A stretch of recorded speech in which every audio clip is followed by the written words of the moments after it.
Hello, my name is James Hicks, and I am applying for the position of Instructional Design Associate. I thank you so much for your time and attention today. Can you describe your experience with instructional design, including any tools or platforms you've used? Oh, that's a great question. In all honesty, my experience is actually a strong blend of practical in-person curriculum design and more formal academic training in e-learning development. The majority of my direct experience was in a corporate classroom training environment where I was responsible for the full instructional design lifecycle, from conception and analysis all the way to implementation and evaluation. One of my first major projects as a corporate trainer was to overhaul the new hire training program for our call center. I noticed it was taking anywhere from 4 to 6 weeks for our new trainees to be able to function independently once they got out of training. So I asked myself, what would it take for new trainees to hit the floor their first day out of training and be able to function at the same level as a seasoned agent?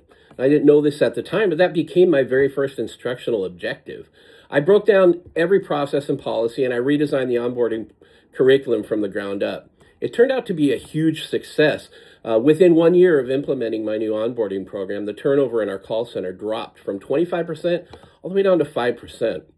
My college coursework gave me the formal theory and technical skills to translate that real-world experience into a multimedia e-learning environment using models like the ADDIE model, Bloom's taxonomy, and Gagne's 9 events of instruction.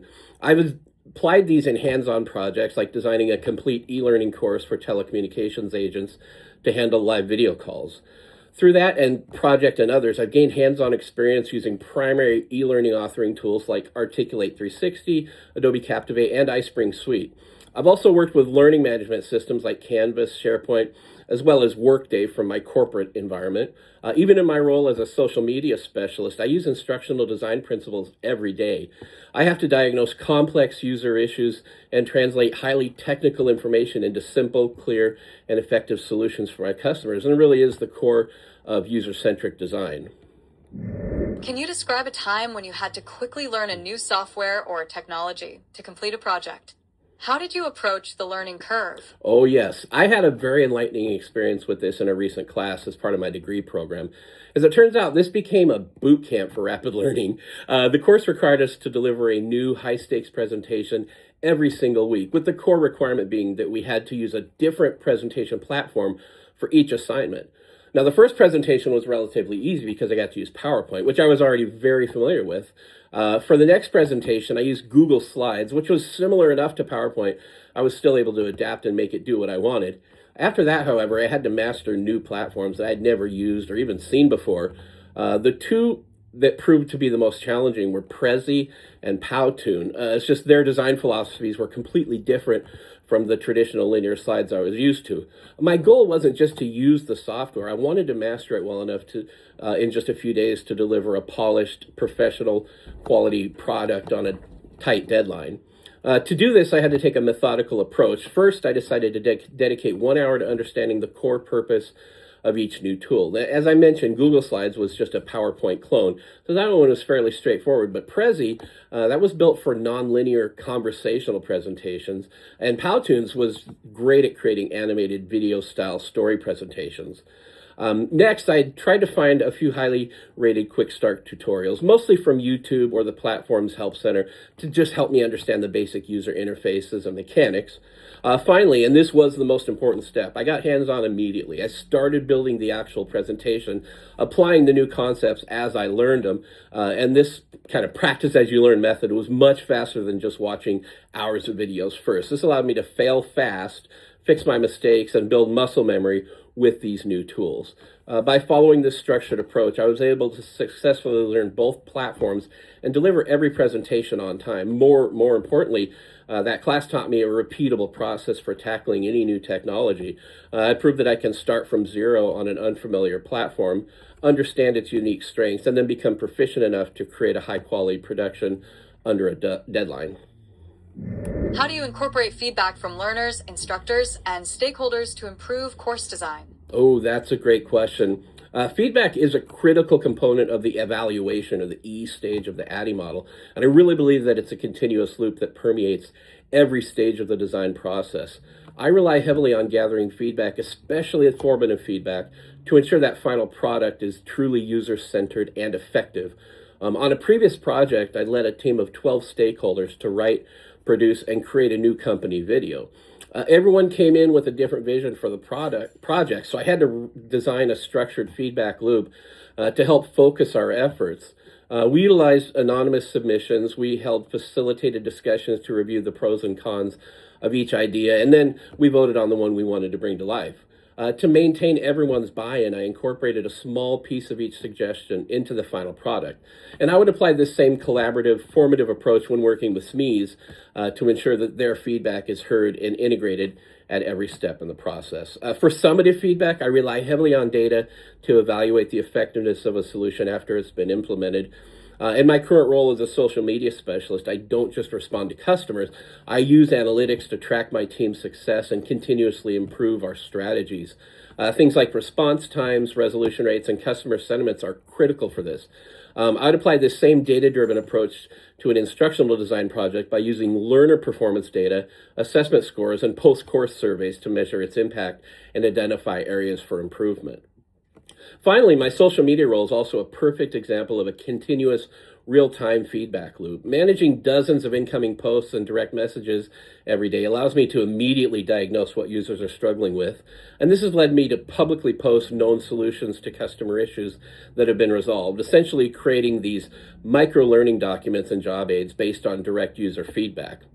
Ultimately, I believe that understanding the end user's perspective is the key to creating instruction that doesn't just inform, but truly drives performance. That feedback, whether from a learner, a stakeholder, or a data point, this is the most valuable asset you can have in the instructional design process.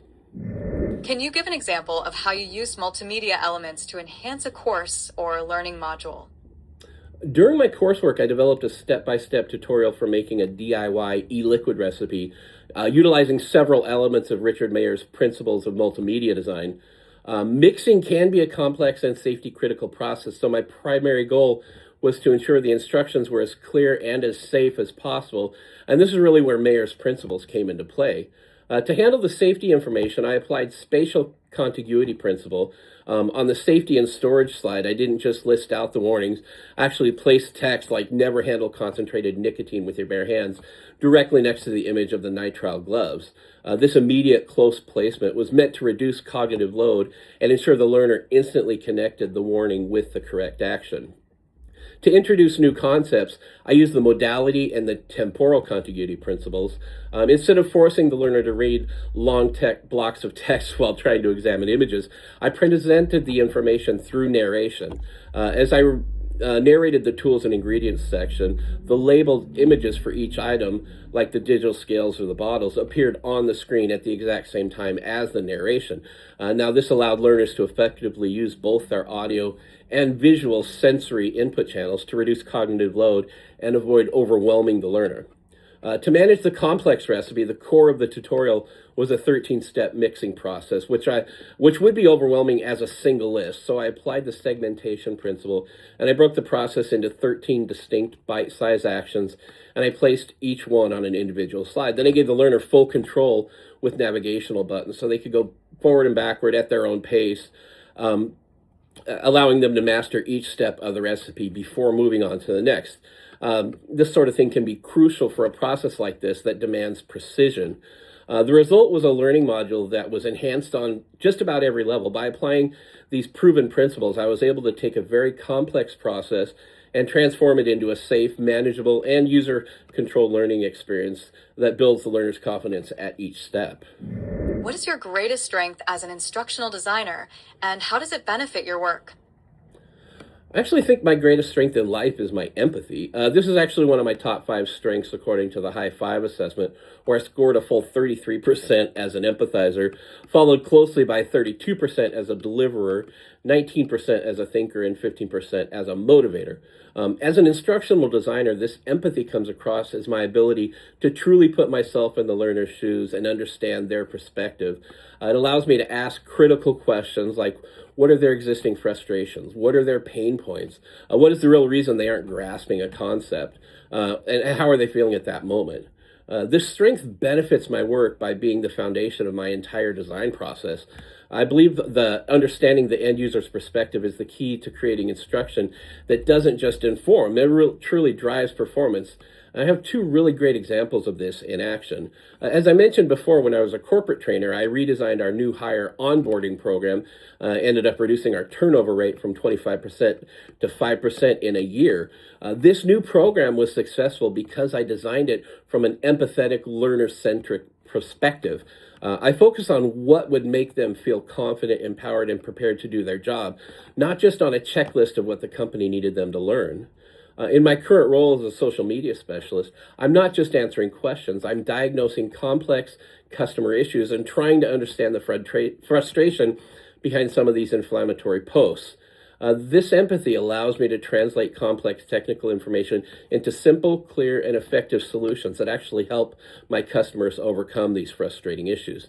Ultimately, while some instructional designers may focus on the technology or the raw content, my empathy ensures that I always start with the human learner in mind. This results in training that connects, solves the right problems, and creates those aha moments that I am so passionate about.